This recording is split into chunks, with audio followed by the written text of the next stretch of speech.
Mapping करावं लागेल. Video on केला तर द बेस्ट. त्यामुळं तुम्ही व्हिडिओ ऑन केला तर माझ्यात काय लई फरक पडतो याच्यातला भाग नाहीये. तुम्ही व्हिडिओ ऑन केला तर नक्की तुमच्यामध्ये फरक पडतो. त्या गोष्टीचा आनंद घ्या. जोरदार क्लॅप करू आपण विजय शेटे सरांसाठी. Continue. Sumit sir all mute टाका जरा. हाय का बघा, चेक करा. हा, टाकतो. गुड मॉर्निंग सगळ्यांना. आधी ते म्यूट अनम्यूट होऊ दे, सगळ्यांना म्यूट करतील. चला, आजचा आपला टॉपिक आहे मधुमेह निवारणार्थ योग. योगाच्या माध्यमातून आपल्याला डायबिटीज मुक्त व्हायचा आहे. तो एक भाग आहे, म्हणजे उपचार म्हणतो ना आपल्याला, उपचार योगाच्या माध्यमातून कसं. पण आपल्याला आज समजून काय घ्यायचं आहे, व्हॉट इज मधुमेह, व्हॉट इज डायबिटीज, तो का होतो, त्याचं कारण काय, रूट कॉज काय, मेन काय कारण आहे, आणि डायबिटीज हा बरा होतो का नाही होतो. आता बघा, तुम्ही या कॉलवर जे नवीन लोक असतील, तुम्हाला प्रत्येकानं आपलं आपलं बघायचं, किती वर्ष आपल्याला डायबिटीज आहे, किती वर्ष आपण गोळ्या घेतो, इंजेक्शन घेतो, मग ते बरं का होत नाही. लक्षात आलं काय. तर डायबिटीज हा, आता पहिलंच माझं जे स्टेटमेंट आहे की नाही, डायबिटीज हा रोगच नाही आहे. जर रोगच नाही आहे तर त्याला जे औषध तुम्ही उपचार करायला लागलाय, त्यातनं तुमचं जे ट्रीटमेंट चालू आहे की नाही, तर ती तुमच्या सिमटम्सवर आहे, लक्षणावर ट्रीटमेंट चालू आहे, रोगावर ट्रीटमेंट चालू नाही आहे. लक्षण काय, तुमच्या रक्तातली साखर वाढली, हे लक्षण आहे, तो रोग नाही आहे. लक्षात आलं. रक्तातली साखर वाढणं धोकादायक आहे, मग ती कमी करायला पाहिजे की नाही, नक्की कमी करायला पाहिजे. मग ती औषधानं होते, 100% होते. तुमच्या रक्तात वाढलेली साखर धोकादायक आहे, मग ती कमी होते. तर चला, तर आज मी आजच्या माझ्या व्याख्यानाची सुरुवात जी आहे की नाही, तर ती एक योग गीतानं करतोय. बघा, पहिल्यांदाच आता बघा की 345 लोक आहे आपण. कुणाला डायबिटीज मुक्त व्हायचं आहे, सगळ्यांना व्हायचं आहे. 100% डायबिटीज मुक्त, पक्की गॅरंटी देतो मी तुम्हाला, पक्की गॅरंटी आहे. आज कोण या नवीन जर कोण ऐकायला बसले असतील आणि जर तुम्हाला डायबिटीज असेल, लक्षात आलं, तर तुम्ही डायबिटीज पूर्णपणे मुक्त होऊ शकता. गोळ्या पूर्ण तुमच्या बंद होऊ शकतात.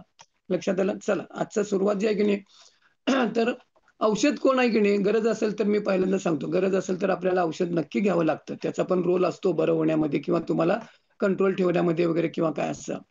तर मज नको औषधे, योग हवा, योग हवा, योग हवा, मज नको औषधे, योग हवा, योग हवा, हा नव्या युगाचा मंत्र नवा, मंत्र नवा, मज नको औषधे, योग हवा. पर कोणाला पाहिजे का औषध, कोण आनंदानं औषध खातो काय. हे बघा, कुठली व्यक्ती पॅथी कुठली का असना, कोण आनंदानं कधी औषध खात नसतो. आपल्याला गरज असते, आवश्यकता असते, आपण घेतो. गरज असेल तर घ्या सुद्धा. बघा, आता व्याख्यानाचा विषय काय, मधुमेह निवारणार्थ योग.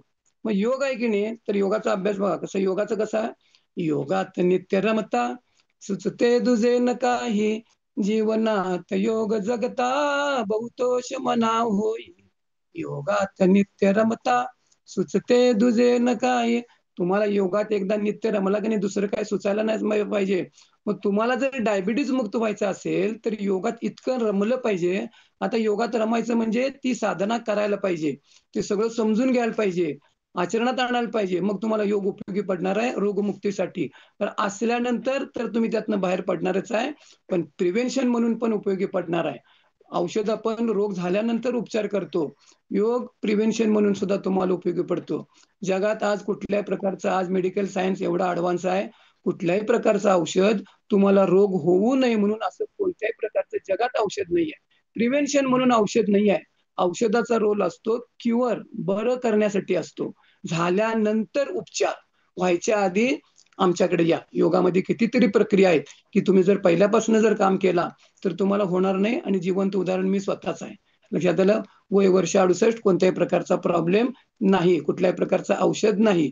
87 फॅमिलीचं ब्रीदवाक्य काय, विना काठी विना लाठी, विदाऊट मेडिसिन 100 वर्ष.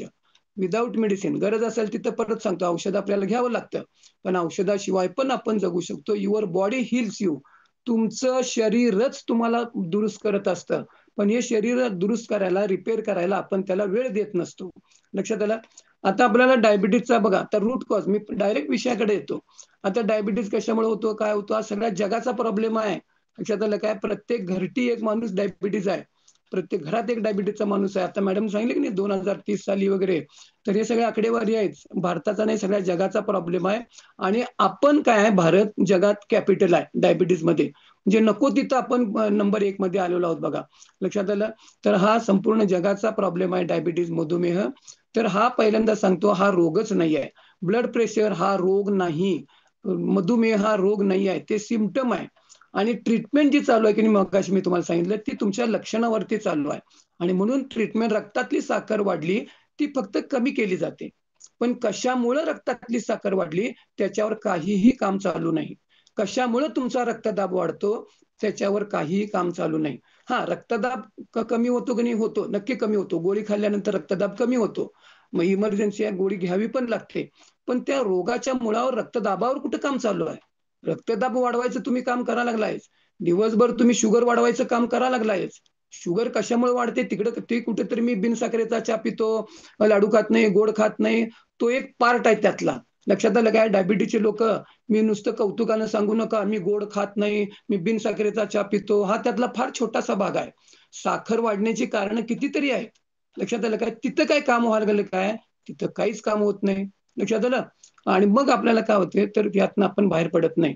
तर ह्याचं रूट कॉज आहे की नाही? रूट कॉज एकच आहे, insulin resistance is the root cause. आता what is this insulin resistance? लक्षात आलं काय? आता फक्त बघा, हे तुम्हाला सांगतो, इन्शुलिन रेजिस्टन्स हे फक्त डायबिटीजच रूट कॉज असं नाही आहे. तुम्हाला महिला मंडळ या कॉलवर भरपूर महिला आहात, तुम्हाला जे पीसीओडी, पीसीओएस, पाळीच्या तक्रारी असतात की नाही, तर त्याचं सुद्धा रूट कॉज इन्शुलिन रेजिस्टन्स आहे. तुमची जी वजनं वाढलेत की नाही, वजनं किती वाढलेत बघा, तर ते सगळं वजनं वाढण्याचं कारण सुद्धा इन्शुलिन रेजिस्टन्स आहे.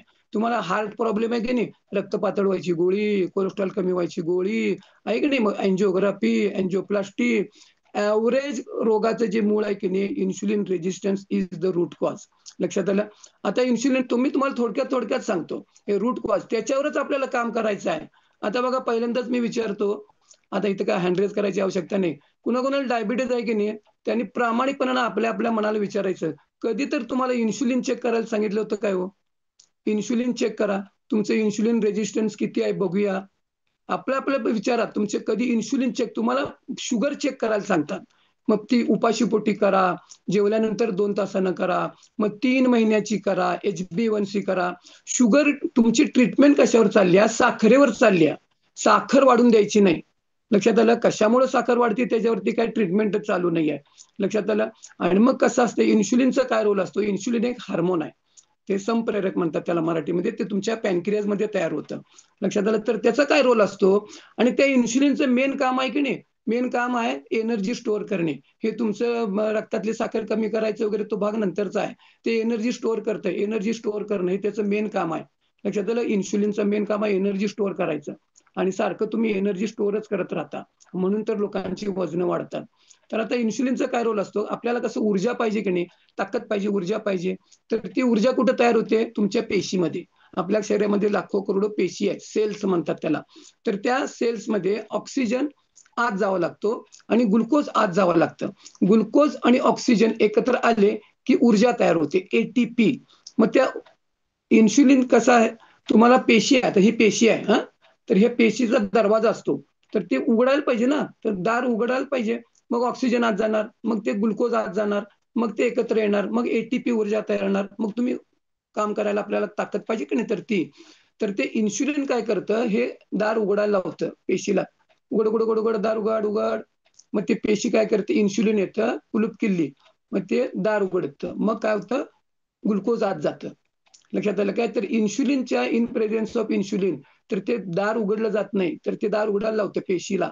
तर मला रक्तातली ऊर्जा तयार करायची आहे, ती ग्लुकोज आत जायला पाहिजे, माझ्या ह्याच्यामध्ये रक्तात जास्त साखर झाली आहे, ती मला नको आहे, मग ती आत टाकायची असते. लक्षात आलं? तर ती पेशीमध्ये आत जाते, मग ती तुम्ही वापरता. लक्षात आलं? तर हे इन्शुलिन आत जाणं त्याचं ते काम असतं. आता हे रेजिस्टन्स म्हणजे काय? रूट कॉज मी तुम्हाला सांगितलं, insulin resistance is the root cause सगळ्या ॲव्हरेज रोगांचं. तर रेजिस्टन्स म्हणजे विरोध करणे, मला नको आहे, विरोध करायचा आहे. तर कोण विरोध करतं? इन्शुलिनला विरोध कोण करतं? तर तुमच्या त्या पेशी विरोध करतात. मला आता हे साखर नको आहे, मला आता साखर नको आहे. लक्षात आलं? साहेब काय म्हणतोय ब्रेन, मला काय सांगताय तुम्ही, तुमच्या रक्तात वाढलेली साखर आहे ती धोकादायक आहे, नाहीतर तुमचा जीव जाईल. मला काय सांगू नका. ते रक्तात साखर वाढवलंय, कोण वाढवलंय? तुम्हीच वाढवलाय. कुठं टाकायची ते तुमचं तुम्ही बघा. मग बिंदू काय म्हणतोय, मला काय तुम्ही सांगू नका. तुमच्या लाखो करोड पेशी आहेत. मग ते पेशी बिचारी गरीब असते, तर ती दार उघडत नाही. मला आता तुमची साखर जास्त झाली आहे, मला आवश्यकता नाही. मेंदू काय म्हणतोय, आम्हाला तुम्ही काय सांगू नका बघा. तुम्ही नाहीतर मराल. तुमच्या रक्तातली वाढलेली साखर आहे काय? मरायचं आहे काय? मग मरा. नाही तर मग काय म्हणते, गप्प दार उघडा. ती पेशी गरीब असते, उघडत नाही. मग ते इन्शुलिन येतं, एवढं येते. मग ते इन्शुलिन काय होते, ते थोड्या इन्शुलिनला ती पेशी दार उघडत नाही. मग इन्शुलिन जादा प्रमाणात येते. म्हणजे आपल्या घराचा दरवाजा, मी नेहमी उदाहरण देतो, एक माणसानं तुमच्या घराचा दरवाजा उघडतो, बंद होतो. पण तो तुमच्या घराचा दरवाजा उघडायला 100 माणसं लागतात. 100 माणसं घराचा दरवाजा उघडायला काय 100 माणसं लागतात काय? तर ही पेशी काय करते, मला नको आहे, रेझिस्टन्स, विरोध करते. मला साखर नको आहे. मग इन्शुलिन जे असते की नाही, ते जरा गुंडा प्रवृत्तीचं आहे. गुंडा प्रवृत्ती असते की नाही, तर तसं. तर ते जादा इन्शुलिन येतं. ते उघडतेच का नाही दार, मग ते उघडते आणि आत साखर जाते. त्याला म्हणायचं इन्शुलिन रेजिस्टन्स. इन्शुलिन मी तुला उघडणार नाही, दार उघडणार नाही. रेजिस्टन्स म्हणजे विरोध करणे. लक्षात आलं? आणि मग जादा इन्शुलिन येतं आणि ते तुमच्या रक्तात आत साखर का? तर वाढा लागली ना इकडे रक्तामध्ये, तर ती धोकादायक असते. तर ती ढकलायची तुमच्या पेशीमध्ये. लक्षात आलं? आणि मग काय होतं, इकडे रक्तातली साखर कमी होते. आता तुम्हाला जी मेडिसिन्स असतात की नाही, ॲव्हरेज जी रक्त, तुम्ही जर सगळे डायबिटीजवाले एक शब्द तुमच्या ह्याच्यातला काढून टाका, मी तुम्हाला सांगतो. माझं बीपी कंट्रोल, माझी शुगर कंट्रोल, माझं थायरॉइड कंट्रोल. अरे व्हॉट इज दिस कंट्रोल? लक्षात आलं काय? किती इन्शुलिनचा वापर करता आणि मग साखर कमी करायला लागलाय. सगळे डायबिटीजचे लोक कोणी खुश असतात. सर ते माझ्याकडे, ते माझं कंट्रोलमध्ये आहे. अरे बरोबर आहे, कंट्रोलमध्ये आहे, पाहिजे सुद्धा. पण किती इन्शुलिनचा वापर करायला लागलाय? प्रमाणाच्या बाहेर इन्शुलिनचा वापर करायला लागलाय. आणि जेवढं तुमचं एलिव्हेटेड इन्शुलिन लेव्हल असेल की नाही, तुमचं टोटल आरोग्य कोलॅप्स होत असतं. आता मी तुम्हाला ते सांगणार आहे, काय काय कुठं कोलॅप्स होतं. आणि ॲव्हरेज डायबिटीज लोकांचं बघा, त्यांना नुसतं कधी डायबिटीज असत नाही. लक्षात आलं? त्यांना कितीतरी मल्टिपल चॅलेंजेस असतात. कॉम्प्लिकेशन्स त्यांचे वाढत जातात. का? तर रक्तात वाढलेली साखर. लक्षात आलं? तर ही साखर वाढते आणि हे आता तुम्हाला इन्शुलिन रेझिस्टन्स एकावर काय काय फ्री मिळते बघा. लक्षात आलं काय? काय काय फ्री मिळते इन्शुलिन रेझिस्टन्समुळं? तुमचं वजन वाढतं. आता ज्यांची ज्यांची वजनं जादा आहेत की नाही, व्हिजरल फॅट, अमुक-तमुक, बॉडी फॅट पर्सेंटेज, कुणी-कुणी चेक करून घेतले ते आमच्या पॅरामीटर्स, कुणी-कुणी कराडा स्कॅन मशीनवरती. ते बघा, तुमचं व्हिजरल फॅट किती आहे बघा, तुमचं बॉडी फॅट पर्सेंटेज किती आहे बघा, तुमच्या त्वचेखालची चरबी किती आहे बघा. तर ही ओबेसिटी वाढते इन्शुलिन रेझिस्टन्समुळं. मग नुसतं व्यायाम करून तिथं नाही, तुमच्या इन्शुलिन रेझिस्टन्सवर काम करायला लागते. तुम्ही इनएक्टिव्ह राहता. लक्षात आलं? तुमचा ॲक्टिव्हपणा कमी होतो. तुमचे एजिंग प्रोसेस, तुम्ही जास्त वयस्क दिसायला लागता. 40चे असला तर 50चे, 50चे असाल तर 60चे. लवकर म्हातार होतं, एजिंग वाढतं. लक्षात आलं? तुमचे टाइप 2 डायबिटीज तर होतोच होतो. लक्षात आलं? पीसीओडी, पीसीओसचा प्रॉब्लेम तो होतो. तो एथेरोस्क्लेरोसिस, तुमच्या रक्तवाहिन्या कठीण होतात. आतनं तिथं कोलेस्ट्रॉल वगैरे जे आहे की नाही, मग ते साठायचे चालू होतं. रक्तवाहिन्या कठीण व्हायला लागतात आतनं. आणि मग त्या तुमच्या हार्ड व्हायला लागतात. तुमच्या हृदयविकार पाहिजे, इन्शुलिन रेझिस्टन्स ते आहे. डिसलिपिडेमिया म्हणजे तुमचं लिपिड प्रोफाईल सगळं जे आहे की नाही, कोलेस्ट्रॉल, ट्रायग्लिसराईड, ते सगळं कोलॅप्स होतंय. हायपरटेन्शन, रक्तदाब, हे इन्शुलिन रेझिस्टन्स ते त्याचं कारण आहे. लक्षात आलं? इन्शुलिन वाढल्यामुळे तुमचा रक्तदाब वाढलेला असतो. आता काय त्या इन्शुलिनचा रोल आहे? आणि आम्ही रक्तदाब गोळी खात राहतो. आता नाही, मीठ बंद करतो, मीठ खायचं नाही, मग रक्तदाब कमी होईल. किती लोकांचं मीठ खायचं झाल्यानंतर बंद होतं. मीठ का खायचं नसतं माहिती आहे? ते मीठ पाणी पकडते. त्या मिठापेक्षा तुम्हाला इन्शुलिन जास्त पाणी पकडतं. नुसतं मीठ खायचं बंद केलं म्हणून माझ्या बीपीवर काय फरक पडला नाही, असं नाही आहे. तर त्याच्या कितीतरी पटीनं तुमचं वाढलेलं इन्शुलिन हे पाणी पकडत असतंय. लक्षात आलं? आणि म्हणून तुमचं पाणी पकडलं की रक्ताचा व्हॉल्यूम वाढतो आणि मग तुमचा रक्तदाब वाढतो. मग काय करायला पाहिजे? इन्शुलिनची लेव्हल कमी करायला पाहिजे. लक्षात आलं? त्याच्यावर काही काम चालूच नाही. मी बीपीची गोळी मात्र घेत राहतो. इन्शुलिनचा त्याचा गुणधर्म आहे पाणी पकडणं. चुंबक कसं हे मीठ कसं पाणी पकडतं का नाही, तर तसं हे वाढलेलं इन्शुलिन हे पाणी पकडत असतं. आणि मग हे पाणी जेवढं तुमचं रिटेन राहील आत, तर ते तुमचा रक्तदाब वाढतो. रक्तदाबाच्या गोळ्या आयुष्यभर घेत राहता. तुमच्या रक्तदाबामध्ये काही फरक पडत नाही, एमजी वाढत जातं. लक्षात आलं? रोगाच्या मुळावर जर काम करायचं असेल, इन्शुलिन लेव्हलला कमी करा. मग आता ही इन्शुलिन का वाढतं? रक्तातली साखर वाढते. रक्तातली साखर डायबिटीज मधनं मुक्त होणं अतिशय सोपं आहे. वजन कमी करणं अतिशय सोपं आहे. औषध मुक्त होणं अतिशय सोपं आहे. रूट कॉजवर काम नसतं. मी तुम्हाला सांगतो ना, हे ॲलोपॅथी, लक्षात आलं? ॲलोपॅथी शब्दाचा अर्थ काय? ॲलो म्हणजे उलट, अगेन्स्ट. उलट उपचार पद्धती. पॅथी म्हणजे उपचार पद्धती आणि ॲलो शब्दाचा आहे अगेन्स्ट, उलटी. उलटी म्हणजे वॉमिटिंग नव्हे, उलट उपचार पद्धती करायची. म्हणजे काय? रक्तदाब वाढलाय, रक्तदाब कमी करायचं औषध. रक्तातली साखर वाढली आहे, शुगर कमी करायचं औषध. तुम्हाला काहीतरी दुखा लागलंय, दुखायचं कमी करायचं औषध. तुम्हाला संडासला लागलंय, संडास कमी व्हायचं औषध. तुम्हाला संडासला होत नाही, कॉन्स्टिपेशन, संडास साफ व्हायचं औषध. तुम्हाला उलटी होते, तुम्हाला उलटी थांबायचं औषध. म्हणजे तुम्ही काय सांगताय की नाही त्याच्या उलटं औषध द्यायचं, त्याला म्हणायचं ॲलोपॅथी. लक्षात आलं काय? आणि मग ते ह्या इन्सुलिन रेजिस्टन्समुळे काय काय काय काय होते मी तुम्हाला सांगितलं. एवढे जर प्रॉब्लेम आहेत तर आपल्याला त्याच्यावर काम करायला पाहिजे की नाही. तर आता बघा 2 कन्सेप्ट आहे. बॉडी कसं असते, तुमची बॉडी की नाही कायम शुगर बर्निंग मोडमध्ये असते. बॉडी फॅट बर्निंग मोडमध्ये गेली पाहिजे आणि त्या फॅट बर्निंग मोडमध्ये तुम्ही कधी बॉडीला घालवतच नाही. तुम्ही कायम शुगर बर्निंग मोडमध्येच बॉडी असते. लक्षात आलं? आता आपल्याला बघा मी तुम्हाला सांगतो, तुमचं हे वजन का वाढतं? आता बघा जरा थोडं विनोदान आहे हे. पोटात गेले वेस्ट, वेस्ट नको ते घालता की नाही, नको ते घालता, नको त्यावेळी घालता. पोटात गेले वेस्ट म्हणजे आहार, डाएट चुकीचा. पोटात गेले वेस्ट. लक्षात आलं? आपलं मग आरोग्य बिघडतं. मग आरोग्य बिघडलं की आपण डॉक्टरांच्याकडे जातो. मग डॉक्टर करतात टेस्ट, टेस्ट करतात की नाही, शुगर चेक करा, बीपी चेक करा, करावं पण लागतं. मग डॉक्टर करतात टेस्ट आणि या सगळ्या ह्याच्यामध्ये औषधं काय फरक पडतो तुम्हाला माहिती आहे. आणि या सगळ्या ह्याच्यामध्ये पैसे होतात वेस्ट, पैसे वेस्ट होत असतात. वेस्टच व्हायला लागलेत की नाही बघा. मग औषधमुक्त व्हायला लागला की बघा किती वर्ष, किती 25-30 वर्ष, 40 वर्ष डायबिटीची ट्रीटमेंट चालूच आहे, कोलेस्ट्रॉलच्या गोळ्या चालूच आहेत. मग मुक्त व्हायला पाहिजे की नाही. मग ह्या सगळ्या प्रोसेसमध्ये काय व्हायला लागलंय, तुमचे पैसे व्हायला लागलेत वेस्ट. लक्षात आलं? आणि म्हणून काय म्हणतो, तुम्हाला जर यातनं बाहेर पडायचं असेल की नाही तर शतायुषी फॅमिलीचा सल्ला सर्वात बेस्ट. लक्षात आलं? मग हा सर्वात सल्ला बेस्ट आम्ही तुम्हाला देतो, मोफत देतो. आणि कुणाकुणाला औषध मुक्त व्हायचं आहे तर आमचा सल्ला ऐका. बघा तुम्हाला 101% गॅरंटी देतो. का? तर आपल्याला रूट कॉजवर काम करायचं आहे. रोगाच्या मुळावर जर काम केलं नाही की नाही तर आता बघा आपल्याला रक्तातली साखर वाढते की नाही, त्याची कारण आता आहार तर आहेच. लक्षात आलं काय? सिंपल कार्बोहायड्रेट, गोड खातो, अमुक तमुक नको त्यावेळी खातो, थोडं थोडं खातो. लक्षात आलं? मानसिक ताणतणावामुळे साखर वाढते. तर हे वाढलेल्या साखरेमुळे तुम्हाला काय होणार दुष्परिणाम. बघा आता आपण खातो की नाही, कशा 10 कारण आहेत तुम्ही खाता. लक्षात आलं? कुणाला लिहून घेणार तर लिहून घ्या. 10 कारणामुळे तुम्ही खातो. बघा, वेळ झाली म्हणून खाता, वेळ झाली तर जेवायची वेळ झाली म्हणून खाता, दिलं म्हणून खाता, कोणतरी देतात की नाही पाहुणे, दिलं म्हणून खाता, मोहापोटी खाता, मोह होतो, भजीचा वास आला, वड्याचा वास आला, मोह होतो, मग मोहापोटी खातो, आग्रहापोटी खातो, सासू जावायला आग्रह करते, खा की खा की, आग्रहापोटी खातो, खाण्यासाठी जगतो. जगण्यासाठी खायला पाहिजे का? खाण्यासाठी. लोक खाण्यासाठीच जगा लागलेत. लक्षात आलं? म्हणून आवडतं म्हणून खातो, पदार्थ आवडतो म्हणून खायला लागलोय, सवय म्हणून खातो, चहाची सवय आहे म्हणून खातो. लक्षात आलं? तुम्हाला वाईट वाटेल म्हणून खातो. मी तुमच्याकडे आलोय, मग त्यांना कसं वाईट वाटतं, वाईट वाटायला नको, मग खायचं, पोटात घालायचं. लक्षात आलं? म्हणजे खाणं आवश्यक आहे म्हणून खातो. आता गरज आहे, जगायचं आहे म्हणून सुद्धा खायला पाहिजे, जगायचं आहे जगण्यासाठी सुद्धा खायला पाहिजे. चैनी पोटी खातो, मोहापोटी खाणं वेगळं. चैनी चैनी करायची आहे. चिड्डे असतो की नाही, चिड्डे ते मोहापोटी खातो, चैनी पोटी खातात. 10 कारणं झाली. मग खाता, नको त्यावेळी खाता, नको तितकं खाता. लोकांना 3 गोष्टी माहिती नाही आहेत. काय खायचं माहिती नाही, किती खायचं माहिती नाही आणि केव्हा खायचं माहित नाही. खायचं मात्र कोण सोडत नाही. आरोग्य बिघडतं, रक्तातली साखर वाढते, वजन वाढते.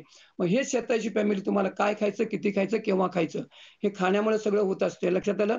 तुमचं वजन वाढतं, रक्तातली साखर वाढते, अमुक वाढते आणि मग तुम्ही काय करता, औषध त्या ठिकाणी घेत राहता. आता डायबिटीजचं असते की नाही, आता मी तुम्हाला इन्सुलिन रेजिस्टन्स हे आहे की नाही, हे रूट कॉज आहे. तर त्याचं कारण मी तुम्हाला हे किती काय काय काय काय होते बघा. आता तुम्ही इन्सुलिनमुळे काय काय होतं बघा. वाढलेलं इन्सुलिन जास्त की नाही, तर ते इन्सुलिन हे भूक वाढवणारं हार्मोन आहे. त्यानं भूक वाढते, लक्षात घ्या. ते चरबी कलेक्ट करणारा हार्मोन आहे, पाणी कलेक्ट करणार हार्मोन आहे. पाणी कलेक्ट करतं, चरबी कलेक्ट करतं. लक्षात आलं? वॉटर रिटेन्शन होतं की नाही, तर ते. तर ह्या सगळ्या त्याची गुणधर्म आहेत ते. लक्षात आलं काय? सोडियम मेटाबॉलिझम, तर त्याच्यामध्ये त्याचा रोल आहे, त्या तुमच्या ह्याच्यामध्ये किडनी फंक्शनवर परिणाम होतो, तुमच्या किडनीच्या फंक्शनवर परिणाम होत असतो त्या इन्सुलिनचा. लक्षात आलं? आता ह्याचा तुमच्या मेमरी हे असते की नाही, तर लर्निंग प्रोसेस, तर त्याच्यामध्ये तुमच्या त्या इन्सुलिनचा रोल असतो. लक्षात हे बरेच त्याच्यामध्ये गोष्ट असते. तुमचं सेक्शुअल प्रॉब्लेम असतात तर तिथं त्या इन्शुलिनचा रोल असतो. ह्या बऱ्याच गोष्टी असतात की नाही, तर आपल्या तुमचा ह्या इन्शुलिनचा रोल असतो. आणि मग ह्या रूट कॉजवर जर आपण काम केलं नाही की नाही, तर तुमचं आरोग्य त्या ठिकाणी ते बिघडणारच आहे. आता इन्शुलिन रेजिस्टन्स बघा, आता मी तुम्हाला एक काही पॉईंट सांगतो की ज्याच्यामुळे तुमचं इन्शुलिन, आता हे इन्शुलिन रेजिस्टन्स आहे की नाही, तर त्याचा रोल सगळा असतो की नाही, तर तो त्या हार्मोन्सचा आहे. लक्षात आलं का? हार्मोन्सचा तिथं त्या रोल असतो. आता तुम्ही हे रूट कॉज इन्शुलिन रेजिस्टन्स आहे का नाही, हे जे 8 कारणं आहेत बघा, तुमचं तुम्ही बघा, इथे जर तुम्ही सापडत असाल की नाही, तर तुम्ही इन्शुलिन रेजिस्टन्स आहे म्हणजे रूट कॉजवर तिथं तुम्हाला काय. आता काय काम 8 पॉइंट कुठले आहेत, की तुम्ही इन्शुलिन रेजिस्टन्स ग्रस्त आहात का नाही. लक्षात आलं? तर त्यातलं पहिलं आहे, तुम्हाला रक्तदाबाचा विकार आहे काय? आहे किंवा सुरू आहे, बीपीचा त्रास, तर तुम्ही इन्शुलिन रेजिस्टन्स ग्रस्त असू शकता. बेली फॅट, व्हिजरल फॅट, पोटावर चरबी आहे, गरोदरबाईसारखं पोट दिसतं. लक्षात आलं? म्हणजे व्हिजरल फॅट, पोटातली चरबी, ती जर जादा असेल, लक्षात आलं, तर तुम्ही इन्शुलिन रेजिस्टन्स ग्रस्त आहात. लक्षात आलं? 2 पॉइंट. तुमची फॅमिली हिस्ट्री आहे, हार्ट अटॅक किंवा काय वगैरे असेल की नाही, तुमच्या घराण्यात कुणाला असेल, तर तुम्ही इन्शुलिन रेजिस्टन्स ग्रस्त असू शकता. तुमच्या रक्तातले ट्रायग्लिसराईडची लेवल वाढलेली आहे, लिपिड प्रोफाईल करता का नाही, मग ट्रायग्लिसराईड लेवल जर वाढलेली असेल, तर तुम्ही इन्शुलिन रेजिस्टन्स ग्रस्त असू शकता. लक्षात आलं? तुमच्या शरीरामध्ये सहजरित्या पाणी पकडलं जातं, पाणी सूज वगैरे येते की नाही, तर पाण्याचं हे वाढलेलं आहे, तर ते इन्शुलिन पाणी पकडतं म्हणतो ना, तर तुम्ही इन्शुलिन रेजिस्टन्स ग्रस्त आहात. चामकुळे असतात का नाही इकडं मानेवर, इकडे इकडे असतात बघा चामकुळी, त्याला स्किन टॅग म्हणतात. स्किन टॅग तो मोठा धोक्याचा सिग्नल आहे. ज्यांना ज्यांना स्किन टॅग आहेत की नाही, ते तर 101% ते इन्शुलिन रेजिस्टन्स करत असतात. मग आम्ही काय करतो, ते चांगलं दिसत नाही म्हणून त्याला औषध आहेत, लक्षात आलं, ते काढून टाकतो. लेसरचं काहीतरी ते ऑपरेशन करतात. लक्षात आलं? तर ते रूट कॉज आहे मोठा, आणि तो मोठा धोक्याचा सिग्नल आहे. कुणाकुणाला इथे स्किन टॅग, चामकुळे आहेत बघा, तर ते तुम्ही 100% इन्शुलिन रेजिस्टन्स असता. तुमची फॅमिली हिस्ट्री, टाईप 2 डायबिटीज वगैरे असेल तर, लक्षात आलं. त्यानंतर पॉलिसिस्टिक ओव्हरी सिंड्रोम, म्हणजे लेडीजचे तुमचे जे पाळीच्या तक्रारी असतात की नाही, आणि पुरुषांच्या मध्ये इरेक्टाईल डिस्फंक्शन, म्हणजे तुमचं पुरुषत्व कमी आहे. लक्षात आलं? म्हणजे तुमच्या फॅमिली लाईफ डिस्टर्ब आहे पुरुषांचं. इरेक्टाईल डिस्फंक्शन म्हणजे तुमचं पुरुषत्व कमी आहे, तुम्ही इन्शुलिन रेजिस्टन्स ग्रस्त असता. 8 पैकी एकाच जरी तुम्ही सापडत असाल की नाही, तर तुमचं इन्शुलिन रेजिस्टन्स त्यात तुम्ही ग्रस्त आहात. म्हणजे रूट कॉज तुमचं तिथं काम करायला पाहिजे. म्हणजे हे 8 पॉइंट आहेत. ओळखण्यासाठी मी तुम्हाला सांगितलं. मग इन्शुलिन रेजिस्टन्स हे काय असं डायरेक्ट चेक करत नसतात. तिथं तुम्हाला फास्टिंग इन्शुलिन आणि फास्टिंग ब्लड शुगर ते चेक करायचं, आणि त्याच्यावरनं ते इन्शुलिन रेजिस्टन्स काढायचं असतं.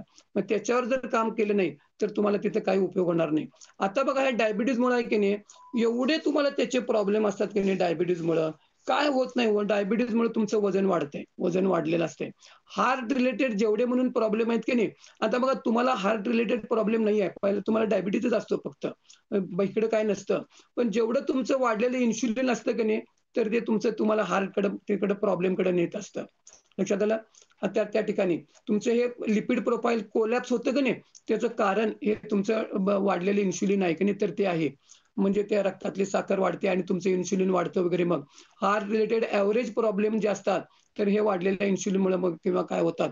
मी इकडं चरबी कमी करतो, नुसतं तुम्ही फॅट खाऊ नका, फॅट खाऊ नका, चरबीयुक्त खाऊ नका वगैरे, तो एक छोटा पार्ट आहे, लक्षात घ्या.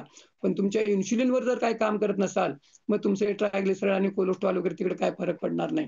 लक्षात, रूट कॉजवर आपल्याला काय करणं, काय त्या ठिकाणी काम असतं तुमच्या ह्याच्यात. आता तुम्हाला बघा, ह्या डायबिटीजमुळे इतकी भयानकता आहे, तर त्याचे इतकी पुढं पुढं जाऊन बघा, अल्झायमर डिसीज म्हणजे स्मृतिभ्रंश, त्याला डायबिटीज प्रकार 3 म्हणतात. लक्षात आलं? काही लक्षात राहत नाही तुमच्या, पुढं वय झालं वाढेल तसं ते वाढत असतं. लक्षात आलं? काही कळत नाही, बोलता तुम्ही असंबंधित बोलता, काय बोला, बरळतो म्हणतो की नाही आपण, काही कळतच नाही, काय पण बडबडा लागले म्हणतो बघा, तर ते पुढं लक्षात न राहणं वगैरे, तर त्याला डायबिटीज प्रकार 3 अल्झायमर. कोणाकोणाला पाहिजे अल्झायमर? आणि तिथं काही कळत नाही, लक्षात घ्या. असं माणूस बसून राहतो किंवा आणखीन काय काय, घर सोडून गेला की त्याला काही कळत सुद्धा नाही, असं, तर ते तो अल्झायमर त्या ठिकाणी होत असतो. तुमचे हे सगळे किडनी रिलेटेड जे प्रॉब्लेम आहेत, डायबिटीजच्या माणसांचे 2 ऑर्गन इफेक्ट होतात, डोळे आणि किडनी. डोळे आणि किडनी का, तर त्याचं मेन कारण आहे, तुमच्या डोळ्याच्या आणि किडनीच्या ज्या ब्लड वेसल्स आहेत, तर त्या फार आपल्या केसापेक्षा बारीक असतात, आणि म्हणून ॲव्हरेज सगळ्या डायबिटीजच्या लोकांना डोळ्याचे विकार असतात बघा, आणि किडनी रिलेटेड प्रॉब्लेम असतात.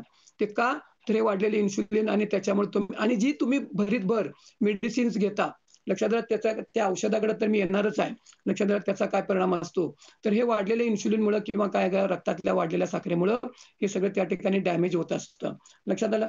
तर आता तुम्हाला मी हे रक्तात जी वाढलेली साखर असते की नाही, आता प्री डायबिटिक असतात. तुम्हाला प्री डायबिटिक म्हणजे डायबिटीसची पूर्वतयारी चालू असते. म्हणजे तुम्हाला औषधाची खरोखर गरज नसते प्री डायबिटिकमध्ये, पण तुमच्या रक्तातली साखर वाढलेली असते, पण औषधाची गरज नसते. जेवढं तुमच्या रक्तातली वाढलेली साखर तेवढं तुम्ही रोगग्रस्त असता. म्हणून बघा मी नेहमी सांगतो डायबिटीसच्या लोकांना इतर कॉम्प्लिकेशन्स का असतात? औषध घेऊन सुद्धा त्यांची साखर ही कंट्रोलमध्ये नसते. तर एलिव्हेटेड शुगर लेवल, तर ही साखर जी असते की नाही, हे साखर तुमच्या रोगाला, सगळ्या रोगाला कारणी आहे. इतर रोगाला सुद्धा, तुमचं पोट बिघडलं, तुमचं आणखीन काय वजन वाढलं, कॅन्सरचं मोठं कारण साखर. साखर जी आहे की नाही, साखर, ग्लुकोज साखर, तर ही कॅन्सरच्या पेशीचं खाद्य आहे. म्हणजे जेवढं त्याला साखर मिळेल की नाही, तर त्या कॅन्सरच्या पेशी फोपावतात, वाढतात. लक्षात आलं. आणि म्हणून मग कॅन्सर होण्याची मोठा तो धोका असतो. तर ते ज्यांची साखर वाढलेली असते की नाही किंवा काय, तर त्याचा तर तो आहे भाग. तुम्हाला पोटाच्या ज्या तक्रारी असतात बघा, पोट बिघडलं, अमुक बिघडलं, तर ते रक्तात वाढलेली साखर, तर ती साखर जी असते की नाही, तर बघा तुमचा बीपी वाढतो किंवा तुम्हाला हार्ट रिलेटेड प्रॉब्लेम असतात, तुमच्या रक्तवाहिन्या अशा बारीक बारीक होतात की नाही, मग हृदयाला तुमच्या रक्तपुरवठा कमी होतो, मग ते ब्लॉकेजेस वगैरे होतात, तुमच्या ब्रेनला रक्तपुरवठा कमी होतो, मेंदूला रक्तपुरवठा कमी, तर त्या तिकडे जाणाऱ्या, मेंदूकडे जाणाऱ्या रक्तवाहिन्या, हृदयाकडे जाणाऱ्या रक्तवाहिन्या, तर त्याचं इनर डायमीटर जे असतं की नाही, तर ते बारीक बारीक बारीक बारीक असं व्हायला लागतं. का? तर तिथं आपल्या इथं काय असतं, आत जे असतं की नाही, इंडोथेलियल लेअर म्हणतात, तिथं नायट्रिक ऑक्साईड तयार होत असतं. नायट्रिक ऑक्साईड हा एक गॅस आहे, तर तो तिथं तयार होत असतो. आणि तो तयार जर होत असेल की नाही, तर तुमच्या ब्लड वेसल्स अशा इंटॅक्ट राहतात. म्हणजे त्याचं इनर डायमीटर ते कमी होत नसतं. पण इथं काय होतं, तुमचं रक्तातली वाढलेली साखर, पाणी जे असतं की नाही, पाणी पाईपमधनं असं खालच्या लेवलनं पळत असतं. असं ही पाईप आहे, तर ह्या लेवलनं पाणी जात असतं. पण आपल्या शरीरामध्ये रक्त जे असतं की नाही, ते प्रवाहित होताना ते गोल गोल फिरत जात असतं, गोल फिरत फिरत फिरत असतं सगळीकडे सर्क्युलेट होत असताना. आणि तिथं काय होतं, तुमच्या इंडोथेलियल लेअर, तर ती डॅमेज होते. लक्षात आलं. आणि मग नायट्रिक ऑक्साईड तयार व्हायची जी प्रोसेस आहे नॅचरल, तर ती जाते तुमची खाली. लक्षात आलं. आणि मग काय होतं, तुमच्या रक्तवाहिन्या व्हायला लागतात पातळ पातळ, त्यांच्या इनर डायमीटर कमी व्हायला लागतं. का? तर रक्तात वाढलेली साखर, मग ती साखर गोल फिरत फिरत जात असते, मग इंडोथेलियल लेअर डॅमेज होतं, मग नायट्रिक ऑक्साईडची प्रोडक्शन कमी होतं. मग जेवढं नायट्रिक ऑक्साईड प्रोडक्शन कमी, तुमच्या रक्तवाहिन्या कठीण राहतात, त्या अथेरोस्क्लेरोसिस तिथं आत त्या हे व्हायला लागतं. आणि मग काय होतं, हृदयाला रक्तपुरवठा कमी, ब्रेनला रक्तपुरवठा कमी, मग ब्रेनला रक्तपुरवठा कमी, मग पॅरालिसिस, हृदयाला रक्तपुरवठा कमी, मग हार्टचा प्रॉब्लेम, मग अँजिओग्राफी, मग अँजिओप्लास्टी. लक्षात आलं. म्हणून आपल्याला रूट कॉजवर जे काम करायला पाहिजे की नाही, तर हे रक्तातली वाढलेली जी साखर असते, कुठं कुठं तुम्हाला काय काय डॅमेज करते, तर या बऱ्याच ठिकाणी असते की नाही, रक्तातली वाढलेली साखर आपल्याला, तुमच्या रक्तात जेवढी साखर वाढेल बघा, तर आता त्याचं आपल्याला उपाय करायला पाहिजे की नाही. तर तुम्हाला रक्तात मी साखर डायबिटीज मुक्त होणं इतकं सोपं आहे, रक्तातली वाढलेली साखर वाढून द्यायची नाही. आता ते काम कुठं करायचं असतंय, तर तुमच्या गटवर काम करायचं असतंय. तुम्हाला वजन कमी करायचं आहे, वर्क ऑन युअर गट. तुम्हाला डायबिटीज मुक्त व्हायचं आहे, वर्क ऑन युअर गट. तुम्हाला रोगमुक्त व्हायचं आहे, वर्क ऑन युअर गट. लक्षात आलं. गट म्हणजे तुमची आतडी, लहान आतडं, मोठं आतडं, त्याच्यावर काही कामच चालू नाही. तुमच्या रक्तातली साखर कमी कोण करणार? Short chain fatty acid. तुमचं वजन कोण कमी करणार? Short chain fatty acid. ते कुठं तयार होतंय? ते गटमध्ये तयार होतंय. ते कसं तयार होतंय? तुमचे चांगले बॅक्टेरिया पाहिजे, तुमचे चांगले बॅक्टेरिया संख्या वाढली पाहिजे, ते चांगले बॅक्टेरिया तुमचे स्ट्रॉंग पाहिजेत. आमचे बॅक्टेरिया तुमचे आपल्या शरीरामध्ये, तुमची इम्युनिटी, रोगप्रतिकारक शक्ती, ती कशामुळे कमी? तुमची चांगले बॅक्टेरियांची संख्या कमी व्हायला लागल्या, तुमच्या गटमध्ये असतात. लक्षात गेलं. आणि ते संख्या अनहेल्दी लाईफस्टाईल, टोटल आपली लाईफस्टाईल जी आहे ती अनहेल्दी आहे. नको ते खातो, नको त्यावेळी खातो, साखर खातो, मैदा खातो, तळलेलं खातो. ह्या 3 पदार्थामुळे तुमचे गट मायक्रोफ्लोरा म्हणतात त्याला, तुमच्या सगळ्या गट मायक्रोफ्लोरा डिस्टर्ब होतो. तुमचे चांगले बॅक्टेरिया सगळे ते संख्येनं कमी होतात, ते वीक होतात. मग जेवढं तुमचे हे चांगले बॅक्टेरिया, गुड बॅक्टेरिया असतात, संख्येनं कमी, जेवढे ते वीक असतील, तेवढं तुमचं आरोग्य मायनसमध्ये असतं. लक्षात आलं. मग तुम्ही अँटीबायोटिक औषधं घेता गरज असेल तर अँटीबायोटिक घ्यावं पण लागतं. मग त्याच्यामुळे तुमचे ते चांगले बॅक्टेरिया कमी होतात. हे साखर, मैदा, तळलेले पदार्थ, त्याच्यामुळे हे unhealthy fast food, junk food खातो आम्ही, तर त्याच्यामुळे तुमचे ते चांगले बॅक्टेरिया कमी होतात. लक्षात आलं. तुम्ही ताण-तणाव जेवढं तणावग्रस्त राहाल त्याच्यामुळे त्याच्यावर त्याचा परिणाम होत असतो. मग आपल्याला जर तुम्हाला रोगाच्या मुळावर जर काम करायचं आहे तर वर्क ऑन युअर गट, हे शॉर्ट चेन फॅटी ऍसिड कसे तयार होणार या शतायुषी फॅमिलीमध्ये तुम्हाला गाईड केलं जाईल, परफेक्ट गाईड केलं जाईल. रोगाच्या मुळावर आपल्याला काम करायचं आहे, तिथं काम करायचं आहे.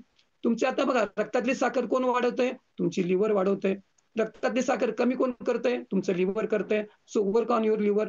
लिव्हरवर काय काम करतो आम्ही? प्रचंड अन्याय तुमच्या लिव्हरवर करत असता. आता लिव्हरवर अन्याय म्हणजे काय? रात्रीची झोप व्यवस्थित नाही, रात्रीची झोप डिस्टर्ब आहे, रात्रीची झोप तुमची कमी झाली. लक्षात आलं. जेवढी तुमची रात्रीची झोप कमी, क्वालिटी कमी, तेवढं तुमच्या लिव्हरवर अन्याय. तुमच्या रक्तातली साखर वाढणार, तुमचं वजन पण वाढणार. वजन कमी करायचं आहे, वर्क ऑन लिव्हर. तुमच्या झोपेचा त्याच्यामध्ये फार मोठा रोल आहे. वेळोवेळी खाता. जेवढं रात्री उशिरानं खाणार आहे, हे सायन्स आहे लक्षात घ्या. जेवढं तुम्ही रात्री उशिरानं खाणार आहे, तुमच्या लिव्हरवरती अन्याय आहे. शेवटी लिव्हरवरच काम करायचं आहे. साखर त्यो बाबाच कमी करणार आहे. साखर तुमच्या वाढवणार आहे, कमी करणार आहे त्योच. लिव्हरच करणार आहे. लक्षात आलं. मग तुम्ही जेवढं वेळानं खाता पिता तुमच्या लिव्हरच्या कामाला तुम्ही मदतच करत नाही. त्याचं काम असतं तुमचं डिटॉक्सिफिकेशनचं काम, न्यूट्रिशन ऍब्सॉर्ब करायचं काम. लक्षात आलं. हे सगळं काम आणि ते सगळं रात्री चालतं. मग जेवढं तुम्ही रात्री वेळानं हे सगळं सायन्स तुम्हाला इथे शतायुषी फॅमिलीमध्ये सगळं उद्यापासून रोज 7:15 7 वाजल्यापासून आमचं ते चालू होतं. मॅडम तुम्हाला नंतर सांगणार आहेत. नॉलेज घ्या. शेवटी आरोग्य कुणाचं आहे?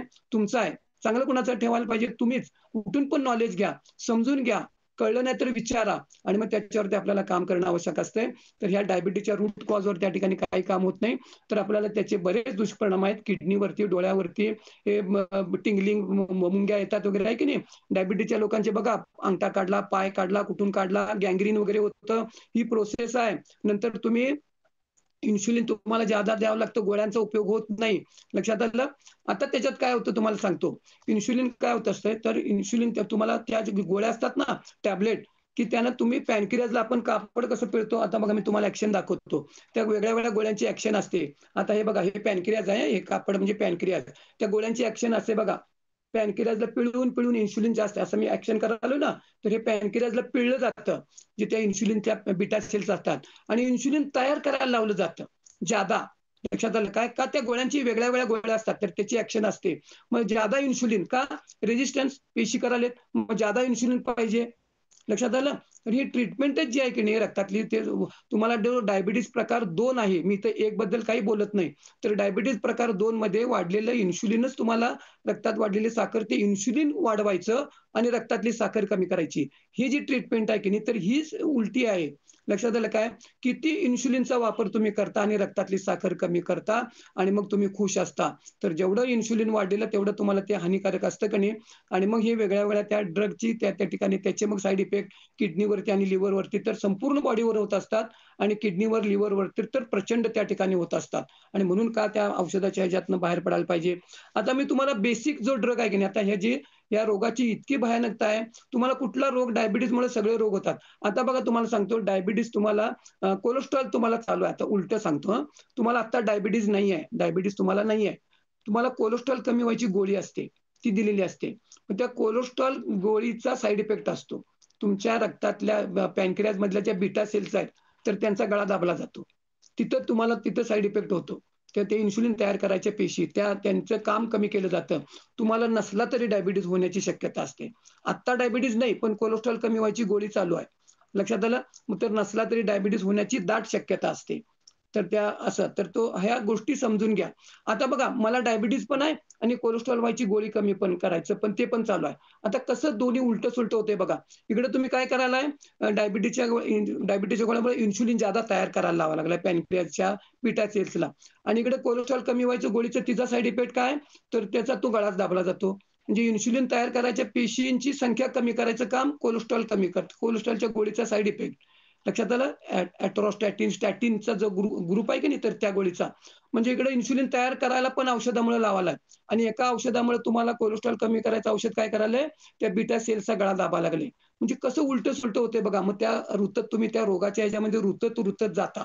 लक्षात आलं.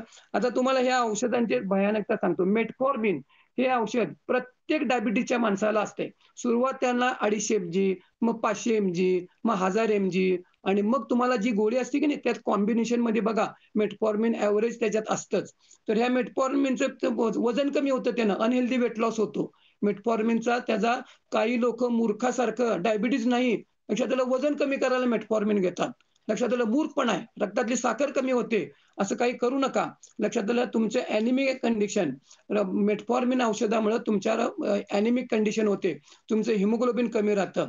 लक्षात आलं, B12 ऍब्सॉर्प्शन कमी होतं. मग B12 कमी झाल्यामुळे त्याचे प्रॉब्लेम वेगळे. लक्षात आलं, टिंगलिंग अमुक तमुक वगैरे B12 कमी, आणि ॲव्हरेज लोकांचं B12 त्या ठिकाणी कमी राहतं. नर्व डॅमेज होतात, लक्षात घ्या. हे स्टमक पेन, पोटात वगैरे दुखतं की नाही, तर ते मेटफॉर्मिनचा तुम्हाला त्याच्यामध्ये साईड इफेक्ट आहे. लिव्हरचं तर मी तुम्हाला सांगितलं, लिव्हरच्या त्या तर प्रचंड त्याच्यावर परिणाम होतच असतो. लक्षात आलं, तुमच्या ही मेटफॉर्मिनचे बघा, तुम्हाला व्हिटॅमिन डी डिफिशियन्सी सांगितलं, पोट अपसेट होतं, फटीग होतं, डिझिनेस. लक्षात आलं, तुम्हाला युरिनला हे वेगवेगळे जे औषधं असतात. आता तुम्हाला आणखीन आता त्या सगळ्या काय मला त्या वेळेत बसवता येणार नाही आहे. आता बघा, तुम्हाला सल्फॉन्युरोलेज म्हणून एक औषध असतं पॅनक्रियाज मध्ये, त्याचा पण रोल असतो. लक्षात आलं, तर त्याचा काय रोल असतो, पॅनक्रियाजचं इन्शुलिनचं प्रोडक्शन वाढवलं जातं तिथं सुद्धा. लक्षात आलं, त्या तिथं सुद्धा. आणि मग तिथं तुम्हाला त्या ह्याच्या साईड इफेक्ट त्याच्यात होतं, इन्शुलिन जादा तयार करायला लागतं त्या सल्फॉन्युरोज, तिथं सुद्धा त्याचं होतं. नंतर थायोझिलॉन डायोझोन म्हणून एक औषध असतं, त्याचं पण ऍक्शन असतं. तर तिथं काय होतं, तुमचे रिसेप्टर, चरबीच्या पेशी असतात की नाही, त्याचे रिसेप्टर ते जे ओपन केले जातात, रक्तात वाढलेली साखर ढकलायची आत, वजन वाढतं. तर त्या औषधाचा साईड इफेक्ट आहे. लक्षात आलं, थायोझिलोडायझोन डायझिनझोन, तर ते औषध आहे. तर त्याचे काय होते, फॅट सेल्स त्यांचे तुम्हाला काय होते, त्याचे रिसेप्टर म्हणजे त्या आत चरबी, त्या आत ढकलायची इकडे साखर, मग तुमचं वजन वाढतं. लक्षात आलं, म्हणून डायबिटीसच्या लोकांचं ऍव्हरेज वजन वगैरे असतात की नाही. तर हे असे वेगळे वेगळे म्हणजे तुमच्या ह्या सगळ्या औषधांचा काय रोल असतो, वाढलेली रक्तातली साखर आत ढकलायला लागते, आणि मग तुमचं वजन, बाकीचे प्रॉब्लेम होतात की नाही. तर या प्रचंड त्यांच्या औषधांचे आपल्याला साईड इफेक्ट असतात वगैरे, आणि मग तुम्हाला गँग्रीन वगैरे पुढे जे होत जातं की नाही, तर त्याचा रोल त्या ठिकाणी असतो. मग आपल्याला या रूट कॉजवर किती काम करायला पाहिजे, लक्षात घ्या, तुमच्या गटवर काम करायला पाहिजे. आणि मग एक एक एक एक आपण जर तुम्ही काम केला नाही की नाही, तुमचे बघा, तुमच्या बीटा सेल्स असतात की नाही, तर त्या वीक व्हायला लागतात. जेवढं तुम्ही इन्शुलिन तयार करायला लावतात, त्या दमतात, थकतात नंतर, आणि मग त्या बीटा सेल्स वीक होतात, त्यांची संख्या कमी व्हायला लागते, काम करून करून त्या दमतात ना. आणि मग शेवटी काय होतं, तुम्हाला इन्शुलिन, वर्ण इन्शुलिन टोचावं लागतं बघा. लक्षात आलं, वर्ण इन्शुलिन. मग जेवढं परत इन्शुलिन का, तर रक्तातली वाढलेली साखर कमी करायचं काम कोण करणार, इन्शुलिन करणार. पण रक्तातल्या साखरेवर का वाढतं, तिथं काय काम चालू आहे काय, तर तिथं काय काम चालूच नसतं. लक्षात आलं, मग तुमचं ते युरिक ऍसिड वाढतं वगैरे ते, आणि मी तिकडे काय आता जात नाही, हे सगळे कॉम्प्लिकेशन्स वाढत जातात. तर आपल्याला रोगाच्या मुळावर जे काम करायला पाहिजे की नाही, तर ते काय त्या ठिकाणी केलं जात नाही. आणि मग हे जे वाढलेले साखर वाढल्यामुळे तुमचे बाकी सगळे सगळे तुमच्या पांढऱ्या पेशी बघा, पांढऱ्या पेशी जास्त, इम्युनिटी तुमची लो होते. तुमची पांढऱ्या पेशींचं जे काम असतं की नाही, तर ते त्या पांढऱ्या पेशी तुमच्या तेवढ्या काम करून ते करू शकत नाही. म्हणजे तो मेसेज जो असतो की नाही, तर तो मेसेज त्या पांढऱ्या पेशींच्या पर्यंत पोहोचतच नाही. तुमच्या रक्तात वाढलेली जी साखर असते की नाही, तर त्याचा रोल असतो. तर म्हणजे एखादे हे असतं, मिलिटरी असते बघा, हे असतात की नाही, सैन्य, तर त्याला जर कॅप्टनचं आक्रमण म्हणून जर त्याला ऑर्डर मिळालीच नाही, तर ते सैन्य ऍक्शन करू शकत नाही. तर तुमच्या ही इम्युनिटी जी असते की नाही, रक्तात वाढलेली साखर, तुमच्या पांढऱ्या पेशी जे तुम्हाला संरक्षणासाठी उपयोगी पडतात, तर त्या पांढऱ्या पेशींच्या पर्यंत मेसेजच जात नाही तुमचं काम करा म्हणून. का, तर रक्तात वाढलेल्या साखरेमुळं. आणि म्हणून तुमची इम्युनिटी लो राहते. जरा काय फरक पडला तर तुमच्या त्या पांढऱ्या पेशींचं काम त्या ठिकाणी व्यवस्थित होत नसतं. ते असे बरेच वेगळे वेगळे त्या ठिकाणी हे असतात. आणि म्हणून आपल्याला तुम्हाला डिप्रेशन, अमुक तमुक वगैरे आहे की नाही, हे सगळं हे सगळे साईड इफेक्ट आहेत. मग ह्या सगळे एवढे जर सगळ्या औषधाचे साईड इफेक्ट आहेत, रक्तात वाढलेल्या साखरेचे साईड इफेक्ट आहेत, लक्षात आलं, आपलं बाकी पण तुम्हाला हार्ट रिलेटेड प्रॉब्लेम होतात, तुम्हाला पीसीओडी महिलांना ते प्रॉब्लेम होतात. लक्षात आलं, मग या सगळ्या प्रॉब्लेम मधनं जर आपल्याला बाहेर पडायचं असेल की नाही, तर रोगाच्या मुळावर काम करायला पाहिजे की नाही सांगा. आणि मग म्हणून मी रोगमुक्त व्हायचं सोपं काय, रक्तातली साखर वाढून द्यायची नाही. रक्तातली साखर का वाढते, त्याच्यावर काम करा. त्याच्यावर काय काम करणार नाही. लक्षात आलं, म्हणूनच तर तुमचं वजन वाढतं. वजन कमी करायला जास्त व्यायाम करावा लागत नाही. एक, रक्तातली साखर वाढून देऊ नका, डायबिटीस मुक्त रक्तातली साखर वाढून देऊ नका. मग ती तुमचे ताणतणावामुळे सुद्धा रक्तातली साखर वाढते. जेवढं तुम्ही तणावग्रस्त राहणार, तेवढं तुमचं कार्टिसोल वाढतं. कार्टिसोल वाढलं की इन्शुलिन वाढतं. कार्टिसोल वाढलं की तुम्हाला भूक वाढते. लक्षात आलं, हे सगळं ते इंटरकनेक्टेड असतं. लक्षात आलं काय, आणि म्हणून रोगाच्या मुळावर काम. मग आता इथं योगाचा रोल काय, उपाय पाहिजे ना आपल्याला, उपचार. मधुमेह निवारणार्थ योग. आता मी खाण्यावर नियंत्रण सांगितलं की नाही, हे मगाशी किती कारण 10 कारणं सांगितली आपण खातो, हे नियंत्रण राहत नाही. योग साधना तुम्ही करायला लागला की नाही नॅचरल कंट्रोल येतो. आता योगामध्ये कसं असतंय, आसन आहे, प्राणायाम आहे, त्याच्यामध्ये शुद्धिक्रिया आहेत. लक्षात आलं ते ॲज अ ट्रीटमेंट म्हणून तुम्हाला उपयोग. योगा ॲज अ थेरपी, उपचार पद्धती कितीतरी रिसर्च झालेला आहे. लक्षात आलं. आणि मग तुम्हाला बघा वजन कमी करायचं आहे. आता कपालभाती एक शुद्धिक्रिया आहे. लक्षात आलं. त्यानं तुमचं टोटल मेटाबॉलिझम वाढतं. तुमचं वजन कमी करायला, तुमचं वजन कमी केल्यानंतर मेंटेन ठेवायला मेटाबॉलिझम कमी असतं. चयापचय म्हणतात त्याला. तर ते मेटाबॉलिझम वाढतं कपालभातीमुळं. मग गाईडन्स खाली जर तुम्ही कपालभाती शिकून घेतला तर तुमचं वजन पण कमी होईल, तुमच्या डायबिटीजवरती पण हे होईल. मग त्याच्यामध्ये बरीच आसनं आहेत. मग पोटावर दाब येणारी, धनुरासन आहे, बरीच वेगळी आसनं आहेत. ताण, दाब, पीळ येणारी आसनं आहेत. तर त्याचा उपयोग असतो का? तर तुमच्या पचनशक्ती तुमची वाढली पाहिजे, डायजेशन, ॲब्सॉर्प्शन झालं पाहिजे. तर ते व्यवस्थित होण्यासाठी तिथं योगाचा उपयोग होतो. तुम्हाला आता मानसिक ताणतणाव, टेन्शन कुठल्याही प्रकारचं औषध मनापर्यंत पोहोचत नाही. तुम्हाला ताण मुक्त करण्यासाठी औषधाचा रोल नसतो. योगातल्या कितीतरी प्रक्रिया आहेत. मग त्याच्यामध्ये ओंकार जप आहे, योग निद्रा आहे. दर बुधवारी आपण अनिल सर घेतात बघा योग निद्रा. मग त्याचा रोल आहे. प्राणायामाचा रोल आहे. उजवी नाकपुडी बंद करून डावीनं श्वास घ्यायचा. अनुलोम-विलोम आहे. म्हणजे तुमच्या मनावर काम करणे, ताण-तणावावरती काम करणं योगाचा प्रचंड मोठा रोल आहे. योगातल्या कितीतरी प्रक्रिया मनापर्यंत पोहोचतात. जे स्ट्रेसमधनं मुक्त व्हायचं आहे. औषधानं तुम्ही स्ट्रेस मुक्त होऊ शकत नाही लक्षात घ्या. आणि कोणत्याही प्रकारचं औषध मनापर्यंत पोहोचत नाही. व्याप्ती कुठली का असेना. योगातल्या कितीतरी प्रक्रिया मग तुम्ही तणावग्रस्त राहता. आता आयुष्यामध्ये आपल्याला काही तणाव असणारच आहेत.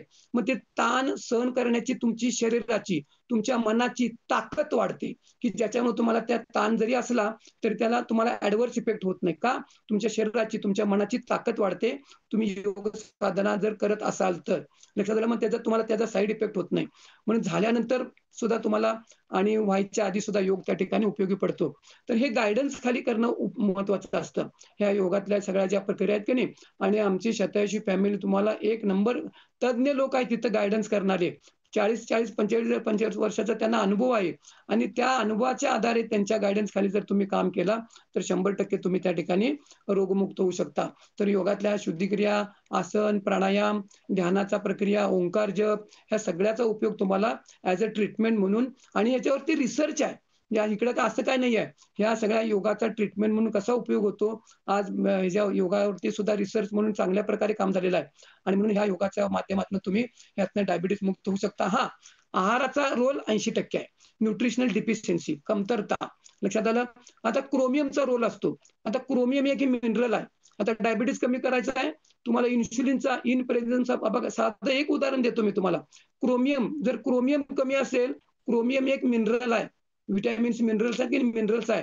तर ते तुमच्या जर बॉडीमध्ये कमी असेल तर तुमचं इन्शुलिन जेवढं ऍक्टिव्हली काम करायला पाहिजे की नाही तर ते इन्शुलिन ऍक्टिव्हली काम करत नाही. In presence of chromium insulin चांगल्या प्रकारे काम करतं. लक्षात आलं. मग हे क्रोमियम कशातनं मिळतं? लक्षात आलं. हे नॉलेज कुठे मिळणार? इथं 87 फॅमिलीमध्ये मिळेल. क्रोमियम लेवल वाढली की तुमचं इन्शुलिन थोड्या इन्शुलिनमध्ये ते काम होतं. जे जास्त ते त्या ठिकाणी लागत नाही. मग अशा वेगळ्या पद्धतीत तुम्हाला सांगायचा मुद्दा काय? व्हिटॅमिन्सचा रोल असतो. तर आता व्हिटॅमिन बी व्हिटॅमिनचा रोल आहे. तुमचं वजन वाढतं की नाही त्याच्यामध्ये बी व्हिटॅमिन्सचा आणि त्याचा काय रोल आहे? या उद्यापासून 87 फॅमिलीमध्ये तुम्हाला तिथं सगळे नॉलेज मिळेल. आता काय तो टॉपिक नाही आहे. ह्या व्हिटॅमिनची, मिनरलची डिफिशियन्सी राहते. साधं कॅल्शियम तुमचं कमी असतं. कॅल्शियम कमी असल्यामुळे तुमचं व्हिटॅमिन डी कमी असतं. केवढा व्हिटॅमिन डीचा रोल आहे? लक्षात आलं. हे व्हिटॅमिन डी कमी, कॅल्शियम ॲब्सॉर्ब होत नाही. कॅल्शियम ॲब्सॉर्ब झाल्यानंतर तुमचे स्नायू वीक राहतात. स्नायूंचं आकुंचन प्रसरण होत असतं. कॅल्शियमचा रोल असतो. तुमचे मसल्स वीक, तुमचे बोन्स वीक, हाडं आणि मसल्स एकमेकाला लागून असतात. तुमचं तिकडं आरोग्य बिघडतं. ही डिफिशियन्सी राहते. लक्षात आलं. जेवढं तुमचं रक्तात वाढलेली साखर हे कॅल्शियम चोरतं.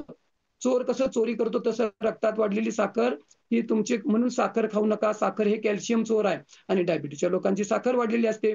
मग ते साखर, मग कॅल्शियम, मग तुम्ही आहारामधनं मिळत नाही. मग तुमच्या बोन मधलं काढलं जातं, तुमच्या हाडामधलं काढलं जातं. मग बोन्स वीक होतात, ऑस्टिओपोरोसिस होतो. मग ते ऑर्थोपेडिक प्रॉब्लेम चालू होतात. बघा कसं रिलेटेड कसं आहे बघा. साखर वाढली, कॅल्शियम कमी झालं. कॅल्शियम कमी झालं, तुमचे बोन्स वीक झाले, ऑस्टिओपोरोसिस होतं, हाडं ठिसूळ होतात.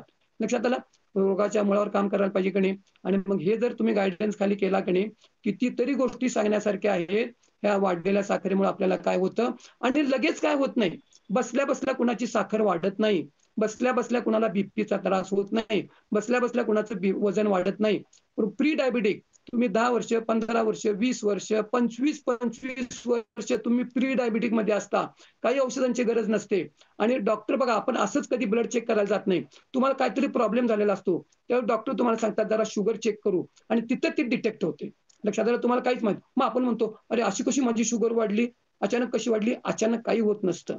तुम्हाला हार्टचा सुद्धा प्रॉब्लेम होतो की नाही, हे ब्लॉकेज वगैरे होतात, वेळोवेळी शरीर तुम्हाला सिग्नल देत असतं.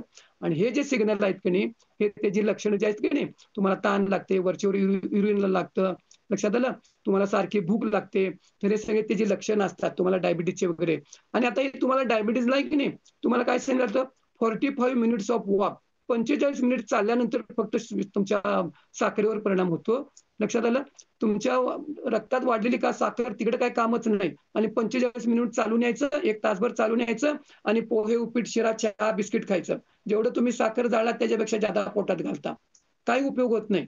लक्षात आलं? 45 मिनिट वॉक, 60 मिनिटं वॉक चालत लोक डायबिटीज वाले भरपूर चालतात. चालायचा उपयोग आहे की नाही? नक्की आहे. तुम्ही किती चालला, किती व्यायाम केला, डायबिटीज मध्ये काय फरक पडालाय? रोगाच्या मुळावर काय काम नाही, व्यायाम मात्र करायला लागलोय. गायडन्स महत्वाचा असतो. लक्षात आलं? रोगाच्या मुळावर जर काम केला नाही तर तुम्हाला तेच म्हणून औषध लोक मुक्त होत नाहीत. आणि मग त्या औषधांच्या साईड इफेक्ट मध्ये आपण अडकत जातो. चिखलात, राडीत, दलदलीत कसं आपण रुतत जातो. मग त्याने कोणत्या प्रकारचं असू दे, मी परत परत सांगतो, गरज असेल तिथं तुम्हाला नक्की औषधोपचार करावा लागतो. पण औषधाशिवाय आपल्याला कसं बरं व्हायचं आणि त्या औषध मुक्त कसं व्हायचं, शतायुषी फॅमिलीचं ब्रीद वाक्यच आहे, विना काठी विना लाठी, विदाऊट मेडिसिन 100 वर्ष. तर कुणाकुणाला मेडिसिन फ्री व्हायचं आहे, डायबिटीज मुक्त व्हायचं आहे, बघा ज्यांनी ज्यांनी तुम्हाला आज इथं या कॉलवर बोलवलेलं आहे, ज्यांच्याकडनं तुम्हाला लिंक मिळालेली आहे, मी तुम्हाला पक्की गॅरंटी देतो, गायडन्स खाली, मात्र योग्य त्या गायडन्स खाली जर तुम्ही काम केला, diabetes it's a total reversible disease. पूर्णपणे it's not a progressive disease. लक्षात आलं? एकदा झाला की ते तुम्हाला तुमच्या बरोबर जाणार वगैरे. याच्यावरती इतकं रिसर्च आहे, आता लेटेस्ट रिसर्च आहे, ते तुमच्यापर्यंत येतं का नाही येतं, माहिती कुठून घ्यायची? शेवटी बघा, आरोग्य तुमचं आहे, तुम्हाला कुठून माहिती मिळते की नाही, तिथं तुम्ही काम करा. आणि तुम्हाला शतायुषी फॅमिलीमध्ये आमच्याकडे डॉक्टर मंडळी आहेत, तज्ज्ञ लोक आहेत, तुम्हाला गायडन्स मिळेल. काही जर शंका असेल ना तर ती विचारा, तुम्हाला कळलं नाही तर. Low glycemic index, low glycemic load, आहार वाढतो की नाही, तुम्ही त्या रक्तात त्याच्यावर काम करावं लागतं. कितीतरी गोष्टी आहेत. आणि मग त्या ह्याच्यावर जर काम केलं की नाही, तर आपल्याला 100% तुम्ही त्या ठिकाणी औषधमुक्त त्या ठिकाणी होत असतात. मग हे काय औषध मुक्त व्हायचं, कुठे यायचं, कोण शिकवणार? कुठे माझ्याकडे तुम्हाला कोल्हापूरला यायला पाहिजे, सुजाता घाट मॅडमकडे हुपरीला जायला पाहिजे? नाही, तुमच्या घरात बसून कसं शिकायचं, कोण शिकवणार ते तुम्हाला सांगतील. व्हायचं औषध मुक्त. तो welcome to Shatayushi family. Okay madam? चलो, जोरदार क्लॅपिंग करू आपण शेडे सरांसाठी. कारण का जो कॉन्फिडन्स पाहिजे होता ना, तो कॉन्फिडन्स हा नॉलेज शिवाय भेटत नाही बर का. हा कॉन्फिडन्स तुम्हाला, तुम्ही नॉलेज घेत राहा, अपडेट होत राहा. याच लिंकवर सकाळी 6:45 वाजता ओंकार साधना चालू होते, तर याच लिंकवर तुम्ही जॉईन करू शकता. पण सगळ्यात मेन महत्वाचं आहे, फटाफट फटाफट बाहेर जाण्याच्या पेक्षा पहिल्यांदा ज्यांनी ही तुम्हाला लिंक पाठवली आहे त्या लोकांना पहिल्यांदा थँक्यू बोला. कारण का की उद्यापासून आपल्याला काय काय करायचंय. नुसता ऐकल्यानंतर बदल होतो का? नाही. नुसता ऐकल्यानंतर कॉन्फिडन्स वाढतो, कॉन्फिडन्स वाढल्यानंतर निर्णय घ्यावा लागतो काहीतरी करण्याचा. आणि ते जर आपण करायचं ठरवलं तर मग तुम्हाला काय काय उपयोगी पडणार आहे. सकाळी 5:30 वाजता वर्कआउट बॅच असते, सकाळी 5:30 वाजताची लिंक मागून घ्या. 5:45 वाजता उद्या न्यू वर्ग स्टार्ट होतोय. योगाचे इतके बेनिफिट आहेत ना, इतके बेनिफिट आहेत. तुम्हाला वाटेल फक्त हालचाली, आसना एक पार्ट आहे, आसना एकच पार्ट नाही आहे. योगाला 8 अंग आहेत आणि त्या प्रत्येक अंगांमध्ये आपली इम्प्रुव्हमेंट व्हायला पाहिजे. हे ज्या वेळेला होतं त्यावेळेला नराचा नारायण होतो. म्हणजे देवत्व प्राप्त होण्याची साधना आहे ती, त्याच्यामुळे त्याला शिकावं लागतं. ते सकाळी 5:45 वाजता वर्ग चालू होतो आपला नवीन. त्यामुळे 6:45 ते 6:45 लिंक मागून घ्या. उद्यापासून बेस्ट पैकी स्टार्ट व्हायला लागलाय. मी मगाशी सांगितलं, ओंकार साधना आणि या सगळ्यासाठी तुम्हाला छान पैकी लिंक, याच लिंकवर सकाळी ओंकार साधना 15 मिनिट इतक्या मस्त त्याचा जो ध्वनी निर्माण होतो ना, तो इतका घरामध्ये गुड व्हायब्रेशन निर्माण करतोय. त्यामुळे त्याच्यावर या. खूप लोकांना स्वतःवर ज्यांनी काम केलंय, स्वतःवर जो बेस्ट रिझल्ट काढलाय, ते एक्सपिरियन्स ऐकायला मिळतात. एक्सपिरियन्स मुळे सुद्धा तुम्हाला स्वतःकडे तुमचा बघण्याचा दृष्टिकोन चेंज होतो. लोकांना किती मोठे चॅलेंज मधनं पण बाहेर येत आहेत आणि आपल्याला एवढासा डायबिटीस, एवढासा बीपी, एवढंसा थायरॉइडचा प्रॉब्लेम, मग काही असू दे, तो प्रॉब्लेम छोटा तुम्ही म्हटला तर छोटा होतो. तुम्ही त्याला मोठा बाऊ करून ठेवला तर तो तुमच्यावर हाबी होतो. हा जो कॉन्फिडन्स आहे ना, हा वेगवेगळ्या विषयातनं रोज तुम्हाला काय केलं जातं, नॉलेज देऊन, तुमच्या नॉलेज मध्ये भर घालून, तुमच्या बरोबर आपण आहोत, तुमच्या ही पेक्षा बत्तर लोक आहेत जे स्वतःवर काम करून ग्रेट रिझल्ट काढायला लागलेत. हे सगळं तुम्हाला या लिंकवर उद्याला भेटणार आहे. ओके. आणि त्याच्यानंतर दुपारी 4 वाजता प्राणायामाचा वर्ग. सकाळी जी वर्कआउट असते ना, ती सकाळी खूप भल्या पहाटे असते हो, 5:30 वाजता. पण उठायचं ब्राह्मी मुहूर्ताला, सूर्योदयाच्या पूर्वी 1.5 तास. पण असं काही नाही. खूप लोकांना वाटतं मी दमते, मी थकते, थोडस बॉडीला चार्ज करा, मग भारी बॉडी वर्क करायला लागते. तर दुपारी बरोबर 5 ते 6 वर्कआउट बॅच आहे. आणि ज्याला 1 आठवडा सकाळी शिकल्यानंतर संध्याकाळी 6 ते 7 वर्ग आहे. खूप लोकांचा प्रश्न असतो, मॅडम जरा नंतर नसतं का? 7 ते 8, 8 ते 9, 9 ते 10 योगाचा वर्ग नाही का? कधी साधना करायची असते त्याच वेळेला करावं लागेल ना. आणि त्याच्यामुळं पोट रिकाम पाहिजे ना त्या वेळेला. आणि एवढी बेस्ट वेळ, मी तर म्हणते नेहमी सकाळी 1 तास फक्त 1 आठवडा शिका आणि त्याच्यानंतर मग तुम्हाला नंतर प्रोव्हाइड केलं जातं. पण मेन महत्वाचं विसरू नका, थँक्यू बोला आज ज्यांनी लिंक दिल्या त्याला. कारण तुम्हाला ह्या सगळ्या लिंक पाहिजेत ना परत ग्रुपवर. हा नंबर शेअर व्हायला लागलाय, पण जर तुम्हाला ज्यांनी लिंक दिल्या त्यांचा नंबर तुमच्या जवळ असेल तर त्यांनाच कॉल करा. आणि जर का तुम्हाला अशीच कुठनं मिळाल्या आणि तुम्हाला त्यांचा नंबर माहिती नसेल तरच या नंबरला कॉल करा. ओके. मग तुम्हाला कॉल करा किंवा थँक्स म्हणा, लिंक मागा, या सगळ्या गोष्टी करा. मी तुम्हाला सांगू का, स्वतःच साधना करून स्वतःचा बेस्ट रिझल्ट काढावा लागतो. कितीही वाट बघत बसला, तुमच्यासाठी कोणतरी साधना करेल आणि त्याचे मला बेनिफिट होतील, होत नाहीत. प्रॉब्लेम येण्याच्या आधी स्वतःवर काम करा. प्रॉब्लेम आल्यानंतर जो प्रॉब्लेम असतो ना, त्यातनं बाहेर पडायला वेळ लागतो. तेवढा वेळ आपण देत नाही, कारण आपल्याकडे आता पेशन्स कमी झाल्यात, कारण आपण असं अन्न खायला लागलोय त्याचा पिरियड इतका छोटा आहे. मग तेवढ्याच पेशन्स तुमच्या जवळ आहेत. त्यामुळे छानपैकी आपण आपल्यावर काम करू, मस्तपैकी रिझल्ट काढू आणि उद्या भेटू सकाळी 5:30च्या वर्कआउट बॅचवर, 6:45च्या योगाच्या वर्गावर आणि 6:45च्या ऐकाईच्या लिंकवर. खूप लोकांना वाटेल हे सगळं ऐकला तरी खूप फरक पडतो. ओके. परत एकदा शेट्टी सरांना थँक्यू. आणि तुम्ही लोक रविवार असताना व्हिडिओ ऑन करून सगळे बसला, तुम्हा लोकांना पण थँक्यू, कारण तुम्ही ऐकायला नसता तरी नियोजन करणं पॉसिबल नव्हतं. त्यामुळे सगळ्यांनाच थँक्यू. थांबू आपण इथं. पुढच्या हरिओम रविवारचा टॉपिक सगळ्यांना. सांगणार आहे? पुढच्या रविवारचं टॉपिक काय सांगणार आहे काय? नेक्स्ट येतात ना ते सोमवारी, उद्यापासून. उद्याला आल्यानंतर कळणार आहे ते पुढच्या रविवारचा टॉपिक. ओके. चलो, हरिओम सगळ्यांना, थँक्यू.